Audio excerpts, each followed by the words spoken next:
दावा है कि जैसे ही रूस के राष्ट्रपति पुतिन का जापान पर हमला करने का प्लान लीक हुआ, वैसे ही जापान ने भी अपनी सुरक्षा के पुख्ता इंतजाम कर लिए। दावा तो यहां तक किया जा रहा है कि जापान अब अमेरिका के सहयोग से ऐसी मिसाइलें बनाने में जुटा हुआ है जिनके जरिए वो हजारों किलोमीटर दूर दुश्मनों को आसानी से निशाना बना सकता है। चीन भी ये नहीं चाहता कि कोरल आइलैंड पर जापान का कब्जा हो, लिहाजा अगर पुतिन जापान से जंग शुरू करते तो जाहिर सी बात है कि शी जिनपिंग इस जंग में पुतिन का साथ देते।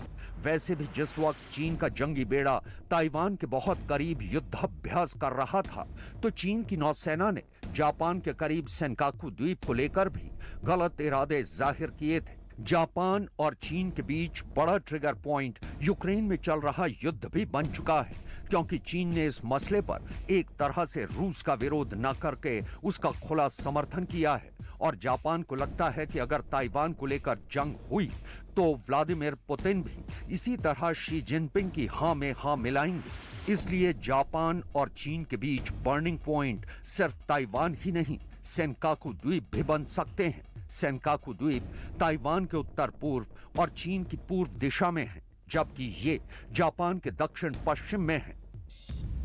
सेनकाकू आइलैंड 8 द्वीप हैं और इनका क्षेत्रफल 7 वर्ग किलोमीटर ही है, लेकिन इनकी अहमियत बहुत ज्यादा बन चुकी है। इस द्वीप के आसपास तेल और गैस के भंडार हैं। 1895 से सेनकाकू द्वीप पर जापान का कंट्रोल है, लेकिन 1970 में चीन ने इन द्वीपों पर दावा करना शुरू कर दिया था। सेनकाकू द्वीप पर अपना कब्जा और मजबूत करने के लिए जापान अपने US-2 जहाज का बहुत ज्यादा इस्तेमाल कर रहा है। इस जहाज के लिए समंदर ही रनवे बन जाता है।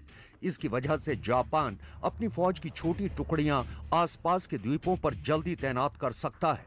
जापान के पास ऐसे 5 जहाज हैं और इनमें 20 से ज्यादा नेवल कमांडो ले जाए जा सकते हैं। US-2 इस वक्त प्रशांत महासागर में जापान की इमरजेंसी वाली डिप्लॉयमेंट के लिए सबसे बेहतर प्लेटफॉर्म माना जा रहा है, लेकिन नेवी को लेकर जापान और चीन का मुकाबला कहां ठहरता है, अब उस पर एक नजर डालिए।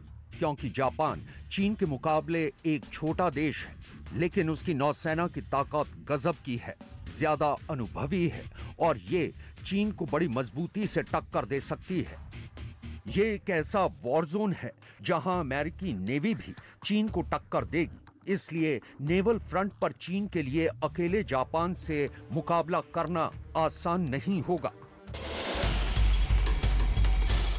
जैसे ही रूस के राष्ट्रपति व्लादिमीर पुतिन का जापान पर हमला करने का प्लान लीक हुआ है, वैसे ही जापान ने भी अपनी सुरक्षा के पुख्ता इंतजाम करने शुरू कर दिए हैं। जापान के अखबार माईनिची की एक खबर के मुताबिक जापान अब अमेरिका के सहयोग से ऐसी मिसाइलें बनाने में जुटा है जिनके जरिए वो 3000 किलोमीटर दूर दुश्मन के बेस पर हमला कर सके। इतना ही नहीं, फिलहाल जापान अपनी काउंटर स्ट्राइक क्षमता को बढ़ाने पर भी जोर दे रहा है और अमेरिका से ऐसे हथियार हासिल कर रहा है जिनका इस्तेमाल वो जंग की सूरत में रूस के खिलाफ कर सके। फिलहाल रूस के रुख को देखकर लगता नहीं कि वो जापान पर हमला करने की गलती करेगा, लेकिन इसको नजरअंदाज कर अगर राष्ट्रपति पुतिन ने फिर भी जापान पर हमला किया तो दुनिया को तीसरे विश्व युद्ध की आग में जलने से कोई नहीं रोक पाएगा।